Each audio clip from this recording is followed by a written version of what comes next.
양화대교라는 곡이 있습니다. 10년 전에 한 가수가 자신의 과거를 돌아보면서 노래한 노래입니다. 가수는 자신의 아버지에 대해서 이야기를 하면서 아버지가 돈을 벌기 위하여서 새벽 늦은 시간까지 택시를 운행했던 모습과 또 그 아버지를 기다리며 잠이 든 자신의 모습에 대해서 노래하고 있었습니다. 그리고 그때에 자신이 어릴 때에 늘 부모님께 듣는 소리가 행복하자, 행복하자, 아프지 말고 행복하자라는 말을 들었습니다. 그리고 이제 시간이 지나서 자기가 꽤 많은 돈을 버는 가수가 되었고 또한 그러면서 가족들에게 하는 말이 똑같은 말을 반복한다라는 겁니다. 행복하자, 행복하자, 아프지 말고 행복하자라는 말을 합니다. 이 노래에는 이 행복하자, 아프지 말고 행복하자라는 말이 아주 많이 반복되고 있습니다. 이런 반복되는 곡을 많은 이들이 좋아하고 또 공감하였습니다. 이처럼 아프지 않고 건강하며 또 행복하게 사는 것, 과거에도 그렇고 오늘날에도 동일하게 생각하는 것이 바로 행복을 위한 삶이 되어야 한다라는 것이 사람들의 생각이다라는 것입니다. 행복을 추구하지 않는 사람이 어디 있겠습니까? 이것이 잘못된 것이라고 세상은 말하지 않습니다. 행복을 추구하고 또 행복에 관심을 두고 살아가야 한다라고 말을 합니다. 예를 들어 살펴보면 예전에는 높은 연봉을 즉 돈을 많이 벌수록 또 돈을 많이 모을수록 행복하다는 말에 많은 이들이 대기업에 취직을 하고자 했습니다. 그러다가 노후의 중요성, 연금 그리고 안정적인 직장을 위하여서 이것을 행복이다라고 말을 하자 많은 청년들이 공무원이 되고자 준비를 했습니다. 대학을 졸업하고 자신의 전공과 상관없어도 공무원을 준비하고 또 직장인들도 공무원을 준비하는 경우가 많이 있었습니다. 하지만 이제 또 시간이 지나자 삶과 또 일의 균형이 중요하다.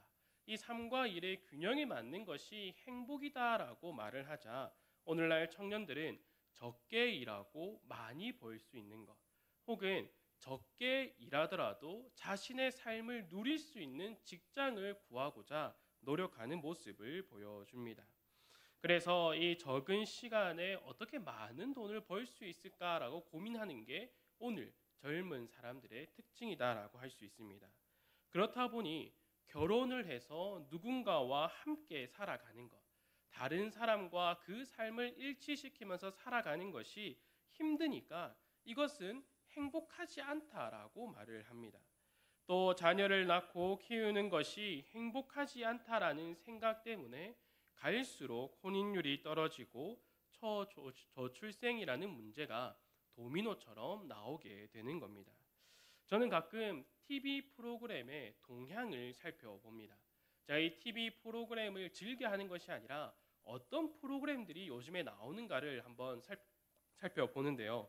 왜 TV 프로그램의 동향을 살펴보냐면은 TV 프로그램보다 이 시대의 모습을 발빠르게 보여주는 것이 없기 때문입니다. 10년 전에는 결혼에 대한 프로그램들이 많이 나왔습니다. 그래서 젊은 사람들도 빨리 결혼을 해서 행복한 결혼을 했으면 좋겠다라는 생각을 가지고 결혼을 많이 했습니다. 그런데 요즘에 많이 나오는 프로그램들은 어떤 프로인지 아십니까? 이혼에 대해서 자주 언급합니다. 이혼 숙녀, 한 번쯤 이혼할 결심, 이러한 프로그램들에서 진짜로 이혼 위기에 놓여 있는 부부들이 출연하여서 그 상황을 말해주고 있습니다.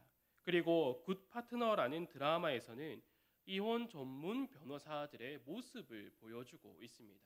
그들이 어떤 유형의 이혼을 또 만나고 또 그것을 해결하는지에 대한 모습을 드라마로 보여주고 있죠. 이 모든 프로그램들에서 공통적으로 말해주고 있는 것은 더 나은 행복을 위하여서 이혼을 선택하라입니다. 이외에도 학생 인권 조례, 그리고 포괄적 차별 금지법, 이러한 모든 것들이 개인의 행복을 위하여서 나오는 것들입니다. 세상의 모든 것들은 행복을 추구하라고 말합니다. 이것이 시대가 바뀌어도 행복이라는 이름 아래에서 그 행복을 추구하며 살아가야 한다라고 말을 합니다. 그러나 우리가 분명하게 알아야 할 것이 있습니다. 세상이 말하는 행복은 하나님을 떠난 행복이며 하나님을 더욱 멀리 하도록 만드는 것이다라는 것을 우리는 분명하게 알아야 한다라는 겁니다.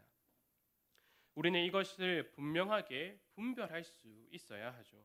오늘 시편 기자는 이를 분명하게 분별하며 우리에게 말해주고 있습니다.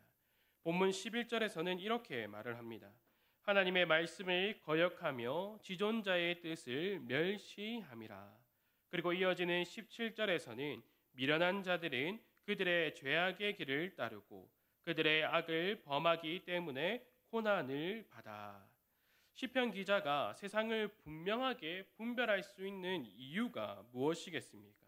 바로 이 시편 기자도 동일하게 이 세상 속에서 세상이 말하는 행복을 추구했고 또 미련한 자와 같이 죄악의 길을 따르고 악을 범했다라는 겁니다. 그것이 잘못인지도 모르고 그것이 하나님을 떠나 살아가는 것도 모른 채로 자신이 그 상황 속에서 살아갔다라는 겁니다. 그러나 그 속에서 하나님의 말씀을 깨닫게 되자 그의 눈이 띄었다라는 거죠. 하나님의 말씀을 깨달으니 첫 번째로 변화되는 것은 바로 눈과 생각이 변화된다라는 것입니다. 이전에는 세상을 바라보며 살아가고 또 세상 사람들이 이쪽으로 가야 한다라고 하면 그쪽으로 따라가고 또 이쪽으로 가야지 잘 살 수 있다라고 하면 또 이렇게 따라가는 삶을 살아갔지만 이제 세상을 바라보는 것이 아니라 하나님을 바라보게 되고 세상 사람들이 몰려가는 것을 볼 때에 그것을 따라가는 것은 하나님의 말씀을 거역하며 하나님의 뜻을 멸시하는 것이다라는 것을 비로소 구별할 수 있다라는 겁니다. 성도분들과 대화를 나누다 보면 많은 이들이 이러한 말을 하시는 경우가 있습니다. 내가 옛날 성격이었으면 참지 않았을 겁니다. 이런 말을 하는 분들이 있습니다. 왜 그분들이 지금 그러한 말을 합니까? 왜 지금 그러한 모습, 어떤 행동을 당할 때에 참게 되는 겁니까?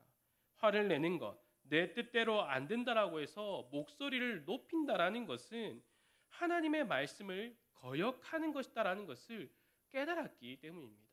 이러한 것들을 함을 통하여서 분쟁을 일으키고 그 가운데 싸움을 일으키는 것은 하나님께서 원하시는 것이 아니다라는 것이 그 안에서 생각나기 때문이죠.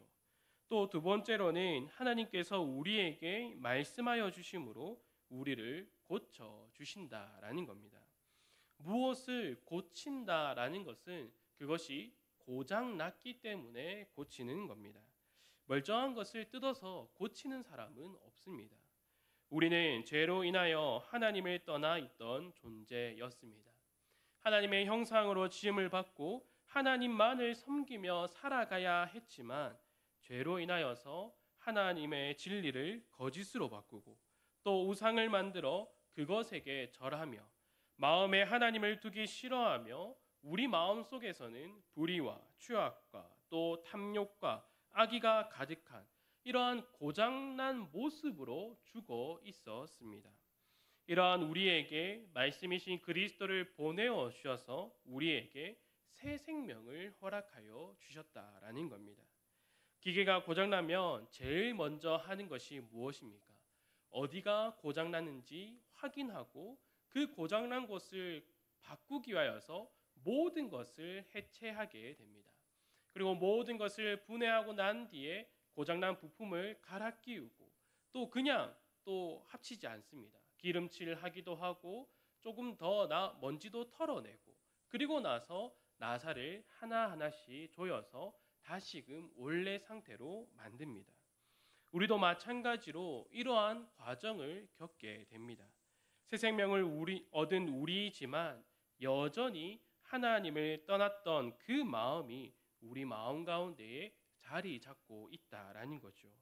하나님은 이러한 마음을 하나씩 하나씩 분해하십니다.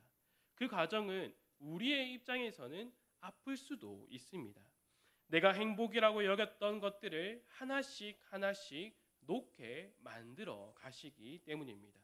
내가 행복이라고 여겼던 돈, 이것을 잃게 만들 때도 있습니다. 내가 생각했을 때 건강이 가장 큰 행복이라고 했지만 그 건강을 놓게 하는 때도 있습니다. 나에게 있어서는 자녀가 나의 행복이 될 수 있을 거라고 생각했지만 그 자녀의 문제들 또한 놓게 만드실 때가 있다라는 겁니다. 또 내가 연약해져서 다시금 하나님의 말씀을 거역하려고 할 때 교만해진 우리의 마음을 낮추시는 이가 바로 하나님이시다라는 거죠. 그래서 우리들에게 여러 가지 상황들과 문제와 또 여러 시험들을 허락하신다라는 겁니다. 그때에 우리는 하나님 왜 나는 행복해지면 안 됩니까? 이러한 말보다 하나님께서 나에게 이러한 고난과 문제와 시험들을 허락하시는 이유가 무엇입니까? 나에게 이러한 상황들을 주시는 그 의미가 무엇입니까? 라고 물어보는 모습으로 변화되어야 한다라는 겁니다. 우리는 그렇게 하나님 보좌의 앞에 엎드려서 간절히 기도하게 되는 것입니다. 이렇게 하나님을 부르짖는 자에게 하나님께서는 반드시 응답해 주시겠다라는 것을 오늘 본문에서 말해주고 있습니다. 주 안에 사랑하는 성도 여러분, 우리는 삶에서 행복을 바라기도 하며 기적을 바랄 때도 있습니다. 그러나 우리가 알아야 할 것은 우리는 이미 행복이 무엇인가를 경험한 자들입니다. 기적을 경험한 자들입니다. 세상이 말하는 행복이 아닌 우리를 만드시고 우리를 하나님 보좌 앞으로 불러주셨으며 죄로 인하여 고장난 우리를 고쳐서 하나님을 사랑할 수 있도록 그 하나님의 사랑을 우리의 마음에 주신 그 인자하신 하나님이 우리의 행복이 된다라는 것입니다. 그리고 이를 우리의 원함과 바람에서 이루어진 것이 아니라 하나님께서 우리를 택하여 주셨기 때문에 우리는 우리가 생각할 수도 없는 방법으로 이 기적을 경험한 자들이다라는 사실을 꼭 기억하시기를 바랍니다. 이를 통하여서 우리는 하나님의 선하심을 알게 되며 또 선하신 하나님과 동행함을 통하여서 참된 행복을 누리며 살아가는 자들임을 꼭 기억하시기를 바랍니다. 이를 깊이 생각함을 통하여서 오늘 기도의 시간에 하나님께 감사와 찬송을 높이는 우리 모든 성도들이 되기를 간절히 소망합니다. 함께 기도하도록 하겠습니다. 하나님 아버지 감사합니다. 우리가 살아갈 때에 세상 사람들이 우리보다 더 잘 살아가는 모습과 정말로 세상에서 말하는 그 행복을 누리는 모습을 볼 때마다 나도 저렇게 살아가야 하는데 나의 자녀들도 저렇게 살아가야 하는데 라고 생각할 때가 많이 있습니다. 하나님, 그러나 우리가 말씀을 통하여서 무엇이 참된 행복인지 또한 무엇이 참된 즐거움과 기쁨인가를 분명하게 깨닫게 하여 주시옵소서. 세상에 붙들려서 세상만을 바라보며 그 세상에 이끌려 다니는 삶을 살아가는 것이 아니라 하나님께 붙들림을 통하여서 하나님과 늘 함께 동행함을 통하여서 오직 하나님만을 바라며 하나님만을 의지하는 삶을 살아갈 때에 참된 행복이 무엇인가를 우리의 삶 가운데서 깨닫게 하여 주시옵소서. 그래서 우리가 늘 그 참된 행복 속에서 또한 우리 자녀들에게도 그 행복한 삶이 무엇인가를 우리의 삶을 통하여서 알려줄 수 있도록 우리에게 끝까지 인도하여 주시옵고 우리의 모든 것들을 붙잡아 주시기를 간절히 원하며 이 모든 것 예수님의 이름으로 기도드립니다. 아멘.